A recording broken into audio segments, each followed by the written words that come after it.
On today's show, we're joined by Howard Beck to discuss the future of the Thunder organization, what this core looked like in this present season, and when you should be getting excited for Thunder basketball, all coming up. You are Locked On Thunder, your daily Oklahoma City Thunder podcast. Part of the Locked On Podcast Network, your team every day.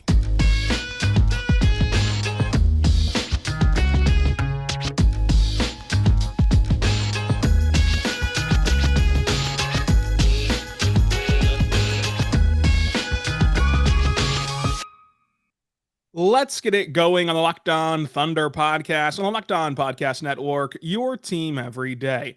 I am your host, media member, and editor-in-chief over at thunderousintentions.com, Ryland Styles. You can follow me on Twitter at Ryland_Styles. Follow the show on Twitter at LOThunderPod. Email the show, LOThunderPod@gmail.com.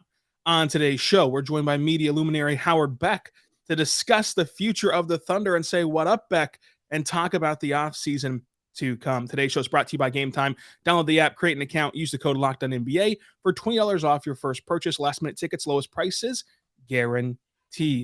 Howard, thank you so much for joining us today. I'm happy to have you. Ryland, great to be with you. Happy to have achieved luminary status. I'm adding that to my Twitter bio. You've absolutely achieved it. You've absolutely deserved it. But love it. Thank you. Howard, what was it like for you to watch this team from the outside take such a leap in production this year? We all know the expectations, especially after Chet Holmgren went down, but what kind of caught you the most by surprise? I want to say all of it on some level. Look, I mean, obviously Shai Gilgeous-Alexander had already shown signs of kind of burgeoning stardom. So it's not that anybody's surprised that SGA could become this really impactful player. The trajectory was there. The signs were there. The Clippers kind of, I don't want to say they knew it, but, they were very, very hesitant to trade him a few years back in the first place because they really saw a lot of promise in him. But with young players, you never know when things are really going to all kind of click into place. And you could argue that actually happened a season ago, but, to take it to another level this year where he's now, I think he's a lock for one of the All-NBA teams, which we will find out soon enough. So you couldn't see that coming. You couldn't, some things were known, right? Like, Lou Dort's kind of a known quantity. Josh Giddey, I thought, made some strides, but I think we'd kind of seen what the outline of a Josh Giddey career might look like, or what his strengths might be. Jalen Williams, look, I mean, that's obviously guard Jalen Williams, Santa Clara Jalen Williams. How are you guys doing these days? By the way, like, what are you doing with the Jalen Williams quandary when you're having these conversations? So that they told us on the first press conference that they ever had together that throughout their whole lives, the Arkansas Jalen Williams has gone by J. Will, and throughout his whole life, the Santa Clara Jalen Williams has gone by J. Dub. So they actually had different nicknames. So J. Dub for Santa Clara, J. Will for Arkansas. Got you. I mean, that's helpful, I guess. Although I was just trying to think of, like, for the national broadcasts, that would still confuse the audience. It still wouldn't work. So they're just going to have to trade one of them at some point. So we need to simplify these things. Stop messing with us, Sam Presti. So guard Jalen Williams, J-Dub. J-Dub, you got it. J-Dub. You don't expect... you don't expect lower lottery picks to pop like that immediately, if they're going to pop at all. Then again, the Thunder have a really good track record in general of finding the right guy, whether it's at 7, 9, 13, wherever.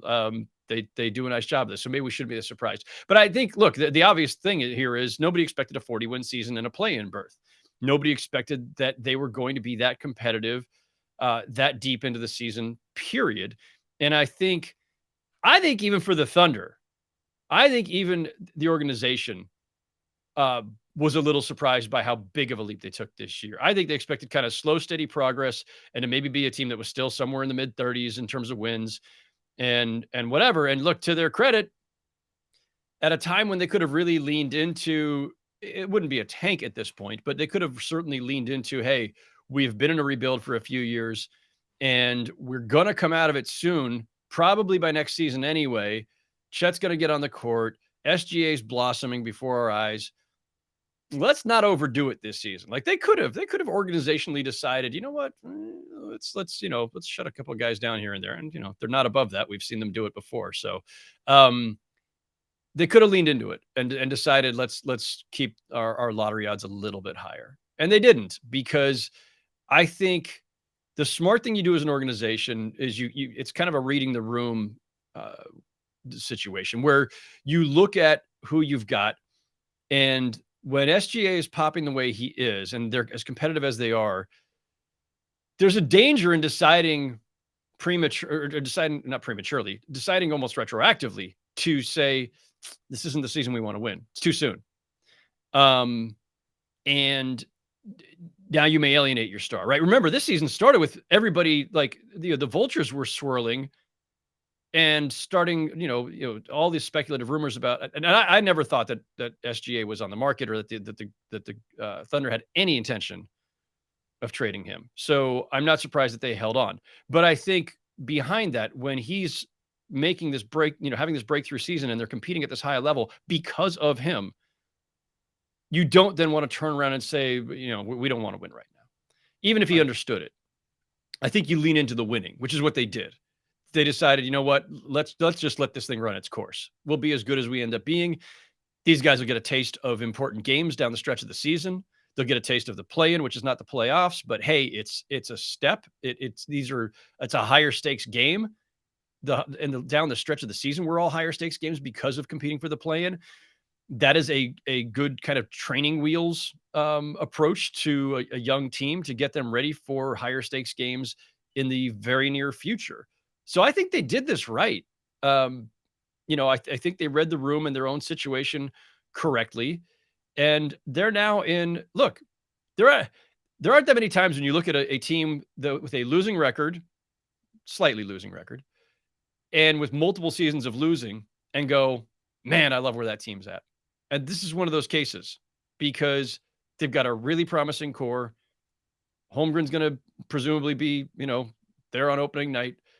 And they've got, as you know, all the resources in the world, cap room, extra draft picks, and more extra draft picks and more extra draft picks till the end of time to build on this. And they're a really smart front office. So like, I don't know, we'll get to what's next and all in moves and all that stuff, consolidating and all that. But like, whatever they do, they've certainly positioned themselves really well to make that move and to be a really competitive team next season. It's going to be very exciting to see how this team kind of matures and grows. And it feels like with all these resources, they can afford to make a couple of moves and even some get out of jail moves if they make the wrong move. And they've got a lot of flexibility and kind of built-in protection a little bit with all of their assets they have moving forward. But you mentioned Josh Giddey, and I think that he gets kind of pushed down the ladder a little bit whenever you see SGA make an all-NBA leap and you see J-Dub make this breakout season as a rookie, as a low lottery pick. What did you see from Josh Giddey in year two? And it's hard to look forward in the future too much, but just your gauge on what he might be able to blossom into as he continues to mature. Hard to say. 20 years old, turning 21 by opening night. Obviously still, really young, but the thing that impressed me about him, even as a rookie, and certainly even more so this season, there's just kind of a steadiness and a polish to his game. Like the shot kind of comes and goes, but he's just such a natural playmaker. He's the perfect glue guy, and I mean that in the best possible way. Like his upside might be higher than that for all I know, but at this stage of his career, especially when you've got a primary playmaker in Shai Gilgeous-Alexander who's going to have the ball in his hands a lot. I'm of the belief, generally speaking, that the more guys in your starting lineup who can do something with the ball in their hands, multiple things with the ball in their hands, and especially making plays for other guys who have great court vision, who are selfless, who love to pass, and who can break down a defense a little bit and open things up for their teammates. It's great to have multiple of those guys. And you're not going to build an entire team. I don't think you're building an entire team around Josh Giddey. If this were a different situation and Shai weren't there, but that you have somebody who can do a lot when Shai's off the court, that you have an outlet. So if the defense is overloading on Shai and trying to take him away, Giddy can do things with the ball in his hands. It's just a really valuable thing to have. It's a luxury in some ways. Like there are teams where outside of their primary playmaker, there really isn't anybody. Everybody else is, a shooter, defender, 3-and-D guys, rim protectors, whatever. I just think it's really an incredible luxury and a great way to build a team too. Plus, he's a big playmaker, right? He's in that you hesitate to use the Magic Johnson comparison, and it's not what I'm really looking for. But like 6'8" guy who can kind of run point at times, or just a big playmaker. It's a really advantageous thing to have. And so I like where he's at. I think eventually, we've seen some progress with the shooting. I think he'll round into a pretty good 3-point shooter. I think he's been fantastic. And I think because he seems to me like a guy who does not need the world to revolve around him, he's also a great fit next to Shai. Coming up, we're going to discuss when the Thunder should make their all-in move and what they should be looking for here as they go forward in the offseason, and talk more about this core. But first, I want to tell you right now about our good friends over at Game Time, because Game Time is awesome, and it's where you need to go for the last-minute tickets at the lowest prices guaranteed. Check it out today for concerts, movies, the theater, comedy, sporting events, anything that you want to go to, you can get at Game Time. You can go there right now at Game Time and find everything that you want by downloading the Game Time app and using code LOCKEDONNBA. You get $20 off of your first purchase. Terms and conditions apply. Create an account and redeem code LOCKEDONNBA for $20 off because it's great. And you get ticket cancellation protection if the event gets canceled. You get all other protections too for your money. Like if you lost your job, you get a protection for that as well. And so Game Time will help you out in that way. Plus, let you secure the tickets that you want with a view from your seat at the last second. That way, there's not a ton of fees, and it's just you with the lowest prices. You can get ready and get hyped for the event that you want to go to. So check it out today. It's the Game Time app using code LOCKEDONNBA.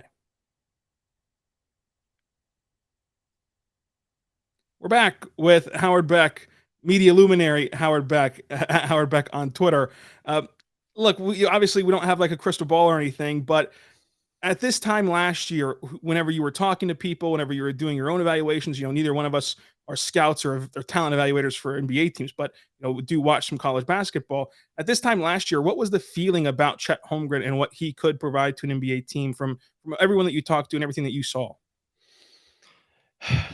Year ago's a long time. Hard to remember at my advanced age. I think people were obviously very high on him. He was a consensus top 3 guy, no matter how people sliced that draft. And teams definitely had very different opinions about, the order of events there. But I don't think anybody disagreed that Chet was at minimum, or at worst, 3rd in that draft. And plenty of teams, I think there were teams that would have taken him 1. So he's in that mold of, we're going to, go into this, the whole, unicorn category of the, whether that's Wembanyama who's coming in and Holmgren is some version of that. He's not maybe Wembanyama level, but like we've got all these guys now running around, 7-footers or taller or in the vicinity of who can handle and shoot and make plays and protect the rim and do all these things. And all the focus in the world for now is going to be on Wembanyama and his version of that, because he is like nothing we've ever seen. But there are various, iterations of the unicorn model. And that's why everybody loved and fell in love with Chet during college. His college career was because he charts out as that guy. It's always hard to tell. Like, look, you come in, you get hurt, you take the first season off. Are you in better position then because you've had a year to not obviously he's rail thin, or was at the time. He's had a chance to put on some muscle, to train at the NBA level, to be around an NBA team, to learn NBA systems, to observe. Like Ben Simmons and Joel Embiid, and Ben Simmons is a bad example now because of how far he's fallen off. But if you think about, they basically redshirted, early on in Philly, even going back to Blake Griffin with the Clippers when he got hurt early on and missed his rookie season. There are these kind of, they're not the benefits you want. You don't want a guy hurt, especially a top prospect, but sometimes you're in better shape to acclimate to the NBA game after you've been around it for a year, even if you weren't playing. So there's the glass half full version. I don't know what he's going to be when he finally steps out on the court. I just don't. Summer league doesn't tell us enough. Your college career doesn't tell us enough. I'm of the belief that, and listen, scouts mess this up all the time, and they're the ones who are paid to do this, and they know a lot more than you and I do. I'm generally of the belief that, until the guy actually gets out on the court, we just don't know. I think there's all the promise in the world there. I know that the Thunder are still really excited about him. And I think he's got the great benefit of, now joining a team that is not desperate for him to be the savior. Normally when you're a top 2, top 3 pick, you're viewed as the savior. You come in with everything resting on your shoulders, and he's not coming into a winning team, but he's coming to a team that, finished, 2 games below 500, or 1 win away from being 500 basically. And so they're already on the rise. They already have an all NBA star to focus their identity around in Shai. They've already got some really solid players rounding into form. Breakthrough season from, multiple breakthrough seasons of various degrees, but Jalen Williams is now, I think, ahead of schedule, and Josh Giddey is settling in nicely, and Lou Dort is established.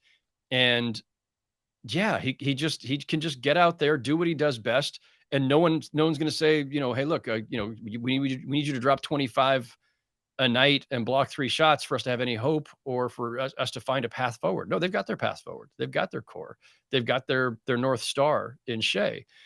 And I think that's an incredible luxury, because it doesn't usually happen that way.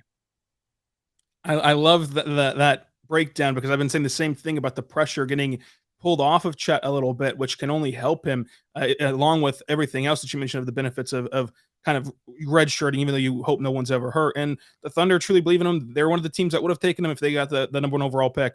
And we'll see how that goes. And with uncertainty, as the perfect word to describe this Thunder team, because even though they're 40 and 42, we don't know how Chet will react and play and fit into this team. We don't know what the second year of J-Dub looks like. We don't know what Josh Giddey kind of turns into.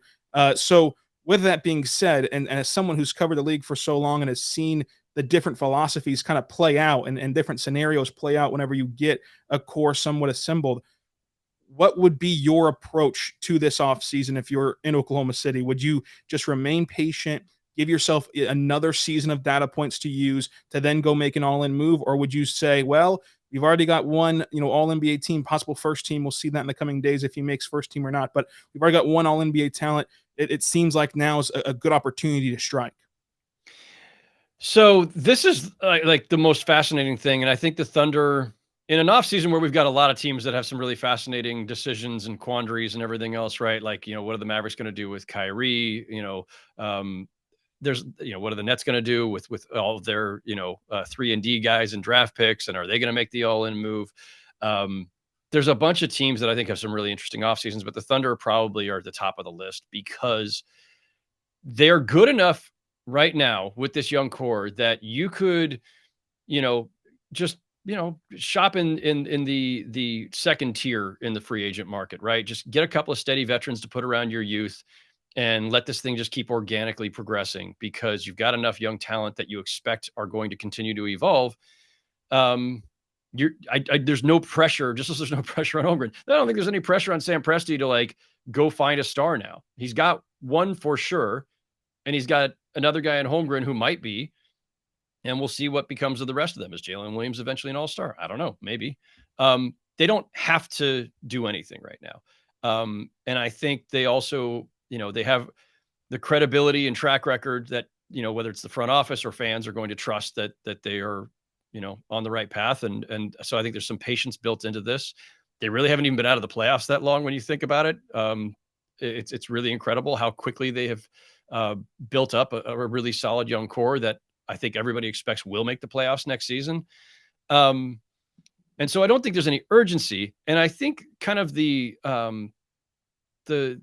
way that teams are playing this these days in the NBA, where free agency isn't the be all end all anymore, right? Like it's rare to get like the Nets got Durant and Kyrie, and it was a big victory at the time. And of course that era went sour pretty quickly for all kinds of reasons, but that's not the norm, right? The norm is now trading for a guy, and especially trading for a guy who has just demanded out from somewhere. You're waiting for the next discontented superstar, and you want to be in a position to trade for the next guy when that happens. You don't know who it will be, and you don't know exactly when it will be. So if you're a team that's still in search of a franchise star or a co-star, put yourself in the best possible position to trade for that guy. Well, the Thunder are, because they've got a boatload of picks. They've got a bunch of interesting young players. They've got guys on reasonable contracts. They've got cap room in case they need to make a lopsided deal salary wise. They can absorb salary. I don't know what that move is, and I don't know when it is. I just know that no team is better positioned when the next guy becomes available. This next wave, it's hard to say, for sure, right? Like, is there a Karl Anthony Towns trade coming if the Wolves decide to do something dramatic there now that they're all in on Anthony Edwards and Rudy Gobert? And Rudy Gobert, you can't retrade and get any value for him. Plus, the point of the exercise was to be a great defensive team. So now will they decide that maybe Towns is the expendable one? I don't know. And if they do decide that, is that happening this offseason? Unclear. Plenty of speculation about Trae Young. He's not the right fit for the Thunder, obviously. We've got the other guards, Lillard and Beal. I don't see those as the moves for the Thunder either, for some obvious reasons. Outside of that group, I don't know that there's anybody else that we're really keeping an eye on. I think, everybody thinks there's plenty of speculation about and rumors about James Harden wanting to go back to Houston. And if he does, that could go two ways for the Sixers, right? Either they are scrambling to get Embiid another co-star, or there's what everybody else around the league is hoping, which is that Embiid decides to sour on, or gets, sours on the Sixers and says, get me out, in which case everybody's scrambling to try to make a trade for Joel Embiid. An Embiid Holmgren front court would be really interesting. So like that's pretty much the list of speculative potential stars who could be traded for this summer. And in every single case, of course, there's no reason to believe it's actually going to happen, right? Like none of them may be dealt. It's probably more likely than not that none of them are dealt. But that's the group. I don't think I'm leaving anybody out. I think that's the group that people are keeping an eye on their situations for obvious reasons. I think the Thunder have, the patience as an organization to, just kind of read the league, see where things are heading.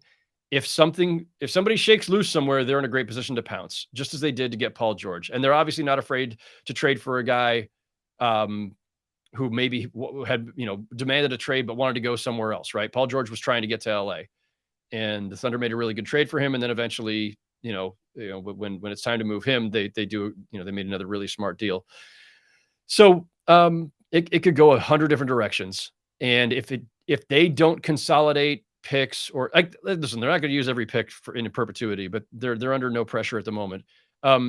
If they don't make a big deal this offseason, they're still in good shape, because I think, as I said, just making some modest moves, some modest pickups, veterans to put around your young stars, or your young core, you're already in great position to make a big advancement next season and be in the playoffs. I think that patience will be key for the Thunder this offseason. What's key for you is to go over to Prize Picks right now and go to the Prize Picks app or prizepicks.com and go there, use the code Locked On. You're going to get 100% deposit match up to $100 when you do that, because Prize Picks is great. And what you do is you just sit back, relax, and enjoy the game with a more enhanced option. It's like daily fantasy, only it's just you versus the projected numbers, not you versus people who do this for a living and are sharks and just know every data point necessary. It's just you versus the Prize Pick projections. You take 2 to 6 players and you guess will they score more or less than their Prize Pick projections. And if you're right, you can win 25 times your money on any entry. There's no competing against other players. It's just you versus the projections. They have it for NBA, NFL, MLB, NHL, PGA, college football, men and women's college basketball, WNBA, soccer, NASCAR, tennis, everything that you want to watch, they have it over there. So check it out today at prizepicks.com or the PrizePicks app, and go make a prediction in the next game. Will Kevin Durant have more or less than 26.5 points? If you can guess that right based on the projected numbers, you can win. And it's safe and offers fast withdrawals. You can make your entry in 60 seconds or less. It's that easy, and it's operational in 30 states and Canada. So go right now to the Prize Picks app or prizepicks.com. Get a 100% deposit match guarantee up to $100 with code Locked On. That's code Locked On at prizepicks.com. Howard, thanks for joining us again. I want to talk about the playoffs real quick. As someone who's covered the league for so long and so many playoffs, can you kind of give us the insight in this perspective about experience? I think that you mentioned it, the expectations and the fan base, and people are going to be wanting this Thunder team to make the postseason next year. But making that leap does not necessarily guarantee you a deep postseason run, because we've seen different young cores need to take their lumps, so to say. To you, what does experience mean and matter in the postseason? And is there any lessons from this current postseason that the Thunder can learn from? Yeah, I mean, it's interesting because we've already seen a couple of young teams that had breakthrough seasons get bounced in the first round, right? Cleveland and Sacramento. And in the case of, I'll take the Cavaliers first. Actually, you know what? Let me take the Kings first. The Kings, I feel like they are the outlier, right? Here's a team that, the franchise hadn't made the playoffs in 17 years. Obviously, these players don't carry the burden of all the 17 years. But this is a group that, outside of like Harrison Barnes, really didn't have postseason experience. But they had a great regular season record. They come in against an established, defending champion in the Warriors, and, they lose in 7. But what we saw from the Kings, which I think is more the exception than the rule, was a young team that makes its first ever playoff appearance and did not look at all daunted by the surroundings, by the pressure, by the opponent. The playoffs are different, and the general rule of thumb in the NBA is a young team breaks through, loses in the first round, maybe even loses in the first round a couple of years in a row before they find their footing and are ready to start advancing and taking on the established powers. The Kings, I mean, it's a first round loss, fine, but it was 7 games. They went up against the, most unusual 6 seed you're ever going to see, right? You don't usually find the defending champs at that position. So to me, the Kings playoff debut was a wild success, but also I think the outlier. The Cavaliers are the more typical version, where they're a 4 seed going, by definition, 4-5 matchups. I don't even think there's an upset when the 5 wins. By definition, they're as close in the standings as you can get. So they looked completely spooked by the surroundings, by the atmosphere, especially the games at the Garden. I was at one of those. They just, Evan Mobley suddenly was a shadow of himself, and so was Darius Garland, and even Donovan Mitchell, who is the one with the most big game experience, postseason experience in that group, couldn't meet the challenge. And Jared Allen shrunk, and they just, all of a sudden you look up and you're like, this was a team that was, that was, the 4th best team in the East behind the 3 established powers, and that has 4 guys that we're talking about as potential all-stars, 3 of whom have been stars, and Mobley, who will eventually be an all-star. And nobody looked like a star in that series from that team. Will they be better for that coming back next season? Yeah, I think they will. I mean, one, it underscored the thing that we already knew, and I think the Cavs as an organization. One, they are desperate for a 5th starter, a small forward, and a bench. Like, they just have holes. They have 4 really good players who didn't play particularly well in that series, but also they have holes. And so it gives you clarity about your offseason, I think. And it gives those guys some sense of what the playoffs are like, so that the next time, a year from now, when the Cavs are back in the playoffs, maybe Garland and Mobley are more ready mentally and emotionally to meet the moment. And that's not a knock. That's just the normal way of things typically in this league. I don't consider the Cavs' first round exit to be a disappointment. I'm sure it is for their fans, and I'm sure they certainly hope to beat the Knicks and be in the second round, obviously. But I think no one should be surprised when a young team that hasn't been there before has that kind of outcome. So when the Thunder head into next season as a team that now I think will be expecting to be a top, whether it's top 6 or whether whether they're top 8 and have to go through a play-in game, I don't think they expect to be 9 or 10 again. They'll at least have the memory of what it was like to play in meaningful games down the stretch of this season and that play-in game. but they'll go into the first round probably as a lower seed. They'll be facing, who knows? Maybe it could be the Grizzlies or the Kings. Could be the Warriors if they have a more normal regular season. There's another team with a fascinating offseason, depending on how this all goes for the next few weeks. And the Thunder will probably, get smacked down because that's just the way things go. And they'll learn from that. And then, the next season they'll come back in better shape to actually win a playoff series. Like that would be my expectation. Like, we're looking way too far ahead at this point, but that's generally the way these things go. Howard, my last question for you to stay on brand is going to be just a little bit far ahead. And that is, what is the list for you, or how far up in the list for you for the Thunder in terms of priority of watchability next year? Are they in the top half of the league of what teams you're most interested to watch next year on opening night? Are going to seek out their game? Like, how important will it be for you to watch this team next year? The league pass ratings or rankings. I mean, look, some of that depends on what a lot of these teams do this summer, right? There's some teams that are need to make major moves. There are teams that will be forced to make major moves. I think as things stand right now, the Thunder are definitely top 10. They might even be top 5 because I'm looking at all the teams in front of me right now just to see if anybody else pops. Like, aside from watching Victor Wembanyama's team, whoever that might be, we'll find out in 2 weeks? Lottery, my favorite time of year.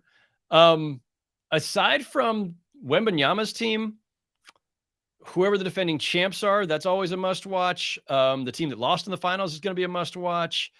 I suppose year 21 of LeBron is a must watch. I don't see anybody else as I'm kind of like scanning the standings who will be quite as intriguing as the Thunder, because for the obvious reasons, everything we've just been discussing, they've got a really interesting young core. And, oh, by the way, Chet Holmgren's going to play. And that's basically the equivalent of saying, that they have the number 2 pick now and they're getting an impact player, right? Like, we're always intrigued to watch those guys, and especially somebody who is as unique in their makeup as Chet Holmgren is. So yeah, they're probably in the theoretical way too early league pass rankings. The Thunder are top 5.